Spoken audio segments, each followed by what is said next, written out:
আজকের ভিডিওতে দুর্গাপুজো স্পেশাল একটা জুয়েলারি তৈরি করব। আর এখানে আমি পদ্মপাতা তৈরি করছি ফেভিক্রিলের এয়ার ড্রাই মোল্ডেড ক্লে দিয়ে। আগে একটা অন্য জুয়েলারি তৈরি করছিলাম, তো সেটা তৈরি করার সময় কিছুটা ক্লে বেঁচে গেছিলো, তাই সেটা দিয়ে পদ্মপাতা তৈরি করে রেখেছিলাম। কি করব বুঝতে পারছিলাম না, তবে সামনে যেহেতু দুর্গাপুজো তাই ভাবলাম পদ্মপাতা তৈরি করে রাখি, তারপর এটার ওপর কিছু একটা তৈরি করে দেব। তো সেই হিসেবে পদ্মপাতাটা তৈরি করেছিলাম। দেখুন, এটা তৈরি করা কিন্তু খুবই সহজ ব্যাপার। এটাকে প্রথমে গোল শেপ দিয়ে কিছুটা অংশ কেটে বাদ দিয়ে দিতে হবে। তারপর এর যে কর্নারগুলো আছে, মানে পাতার যে কর্নারগুলো আছে, সেগুলোকে একটুখানি কার্ভ করে দিলেই কিন্তু জিনিসটা তৈরি হয়ে যাবে। আর আপনি এটার ওপর যত ভালো কালার করতে পারবেন, মানে কালারটা যত ফুটবে আর এর যে পাতার যে শিরাগুলো আছে সেগুলো যত ভালো করে আপনি করতে পারবেন, পাতাটা কিন্তু ততটাই সুন্দর লাগবে। তো যাই হোক, এখানে আবার আমি কিছুটা পরিমাণ মোল্ডেড ক্লে মেখে নিয়েছি। তারপর এখানে আমি পদ্ম ফুলের একটা মোটিভ তৈরি করব। তো প্রথমে এখানে পদ্ম ফুলের যে স্টকটা হয় সেটাকে আমি এখানে বসিয়ে দিলাম, ক্লেটাকে লম্বা করে বেলে নিয়ে। এরপর আমি একটা কুঁড়ি তৈরি করে নেব পদ্ম ফুলের। আপনাদের মধ্যে অনেকেই আছেন যারা আমার ভিডিও রোজ ফলো করেন, তো তাদের অসংখ্য ধন্যবাদ আমার ভিডিও দেখার জন্যে। তবে আপনাদের কাছে একটাই রিকোয়েস্ট করব, প্রত্যেকটা ভিডিও দেখার সময় বা দেখার শেষে আপনারা একটা কমেন্ট করে অবশ্যই জানাবেন ভিডিওগুলো কেমন লাগছে। আর যদি আপনাদের কাছে কোনো নতুন আইডিয়া থাকে জুয়েলারি মেকিংয়ের উপর বা অন্য কোনো কিছু তৈরি করার জন্য, তাহলে অবশ্যই কমেন্ট করে জানাবেন, সেটা তৈরি করার চেষ্টা করব। আর আপনাদের এক একটা কমেন্ট কিন্তু অনেকটা উৎসাহিত করে, তাই আপনাদের এক একটা কমেন্ট পেলে কিন্তু ভিডিও তৈরি করার ইচ্ছেটা আরও অনেক গুণ বেড়ে যায়।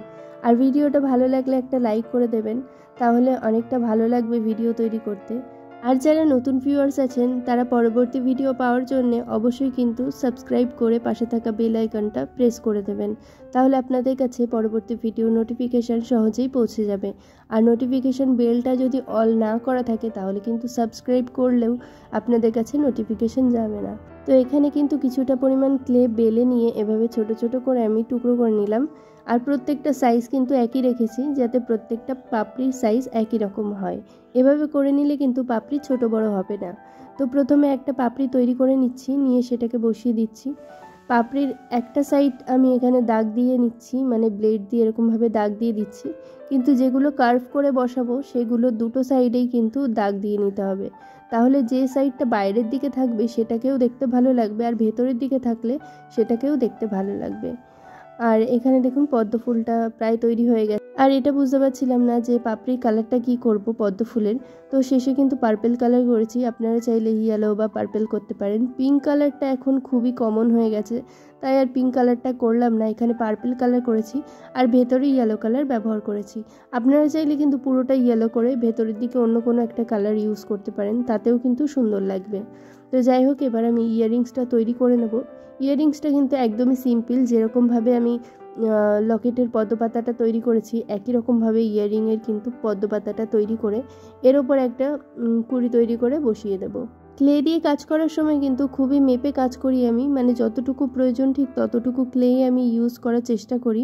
বেশি ক্লে মেখে নিলে সেটা কিন্তু পরে নষ্ট হয়ে যায়। তো যখন আমি এই জুয়েলারিটা তৈরি করছিলাম অনেকটাই ক্লে আমার নষ্ট হয়ে গেছে, তো খুবই খারাপ লাগছিল। এগুলো যেহেতু অনেক বেশি দাম হয় তাই এগুলো নষ্ট হয়ে গেলে খুব গায়ে লাগে।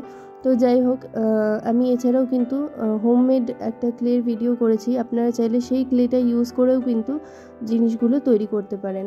আর এখানে দেখুন সব কিছু রেডি হয়ে গেছে, এগুলো কালার করে ভার্নিশ করে নিয়েছি। ভার্নিশ কীভাবে করতে হবে এটা নিয়েও একটা ভিডিও তৈরি করা আছে, কোন ভার্নিশটা ভালো হবে যারা দেখেননি তারা গিয়ে দেখে আসতে পারেন। এখানে ভার্নিশ করে নেওয়ার পর এটা ভালোভাবে শুকিয়ে গেলে এটার মধ্যে একটা জাম্প রিং দিয়ে আমি কড়ি ঝুলিয়ে দিলাম ইয়াররিংয়ে। আর এখানে একটা দেখুন টাসেল তৈরি করে রেখেছি আগে থেকেই, ডলি সুতো নিয়ে সেটাকে ভাঁজ করে সামনের দিকে দুটো কটন বল দিয়ে মুখটাতে দুটো কড়ি দিয়ে দিয়েছি। এরপর এটাকে দেখুন ক্লে দিয়ে পেস্ট করে দেবো, তাহলে আর কখনোই খুলবে না। এখানে খুব ভালোভাবে আঠাটা ইউজ করতে হবে। এই আঠাটা দিয়ে তারপর কিন্তু ক্লেটাকে বসাতে হবে। যেহেতু পদ্ম ফুলের যে পাতাটা আছে সেটার ক্লেটা শুকিয়ে গেছে, ওই জন্য এখানে কিন্তু আঠা ইউজ করতে হবে, না হলে এটা খুলে যাবে। তো যাই হোক, এইভাবে পেস্ট করলে কিন্তু আর কখনোই খুলবে না। এবার চলুন ফাইনাল লুকটা দেখিয়ে দিই।